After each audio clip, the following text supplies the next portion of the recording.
की कब दोषी प्रधानता होती है? मैं ये कहता हूँ कान में कब संचित है। मॉडर्न एस्पेक्ट थोड़ा बताना पड़ेगा, मैं ऐसे समझ नहीं पाऊंगा। जैसे कि मान लो कान में पानी चला,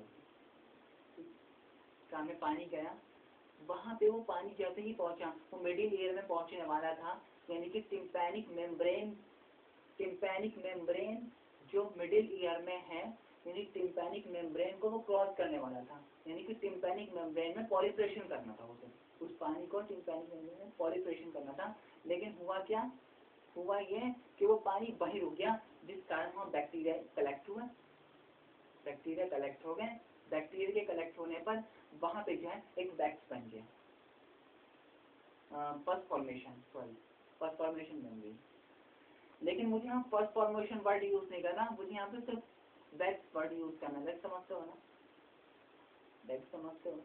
कान जो मैल होता है वहाँ पे वैक्स जो है कलेक्ट हो गया। वैक्स कलेक्ट क्यों हुआ? क्योंकि अंदर से इंफेक्शन चला गया नाक में, यानी कि सब जानते हैं कि नाक में जो है कफ होता है, कफ होता है ना। तो जाहिर सी बात है जो नाक का, जहाँ से नाक की ओपनिंग हो रही है वहीं से भी ईयर की भी ओपनिंग हो रही है, यानी कि नाक, आँख और माउथ और आईज, इन सब की ओपनिंग एक ही जगह से होती है जाके, वो सबको पता है। लेकिन क्योंकि नाक जो है कफ का स्थान है, इसी वजह से कान भी कफ का स्थान है, इसी वजह से आँख भी कफ का स्थान है, इसी वजह से मुंह भी कफ का स्थान है।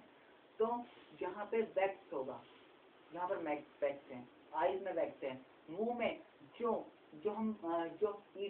फूड हमने जब डाइट में लिया तो वो भी हमारे थ्रोट पे जाके जम जाता है, तो वो भी कहीं ना कहीं इससे रिस्पॉन्सिबल होता है। ठीक है, तो यानी कि कान में जो है कफ है, तो कान में कफ है, समझ में?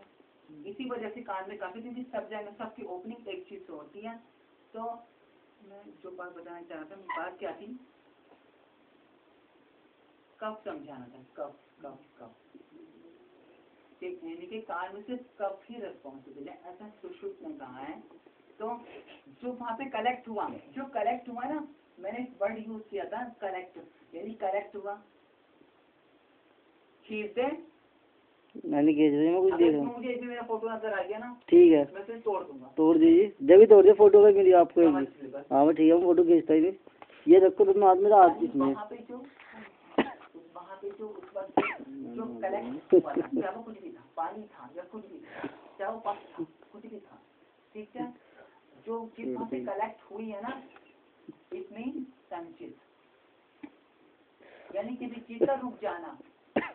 अब आइए मेन बात, किसी चीज का रुक जाना, जैसे कोई गड्ढा है, और ऐसे एग्जाम्पल देना पड़ेगा समझाने के लिए। गड्ढे में पानी है, ठीक है, तो गड्ढे में जो पानी है तो वो पानी बाहर नहीं निकल सकता है ना, उसको निकालना पड़ेगा, वैक्स से नहीं निकलेगा। तो जो गड्ढे में जो पानी पड़ा है वही संचित है, वो संचित कहलाता है। इसके बाद जो आता है विकोप शमन। विकोप, जैसे मैंने कहा कि पानी जो है कलेक्ट हुआ था, संचय हुआ था, फिर मैंने ये कहा कि वहां पे जो है बैक्टीरिया की ग्रोथ हुई, यानी बैक्टीरिया आ गए वहां पे है। अब बैक्टीरिया ने क्या करा? बैक्टीरिया वहाँ फर्स्ट फॉर्मेशन कर देंगे, ये प्रकोप, ठीक है। अब क्या? अब पेशेंट आया, पेशेंट ने कहा डॉक्टर साहब ऐसे मेरे कान में प्रॉब्लम है, अब मुझे क्या करना है? तो डॉक्टर साहब ने फौरन एंटीबायोटिक से एंटी एलर्जिक जो भी, तो उन्होंने उसको खत्म करने के लिए, उसको शांत करने के लिए, बैक्टीरिया को खत्म करने के लिए, प्रकोप को खत्म करने के लिए, संचय को खत्म करने के लिए उन्होंने वो मेडिसिन लिख दी। इट मीन शमन, संचय, प्रकोप, शमन। सिर्फ इस चैप्टर में सिर्फ यही लिखना है, इस चैप्टर में कुछ नहीं लिखना, सिर्फ एक टर्म यूज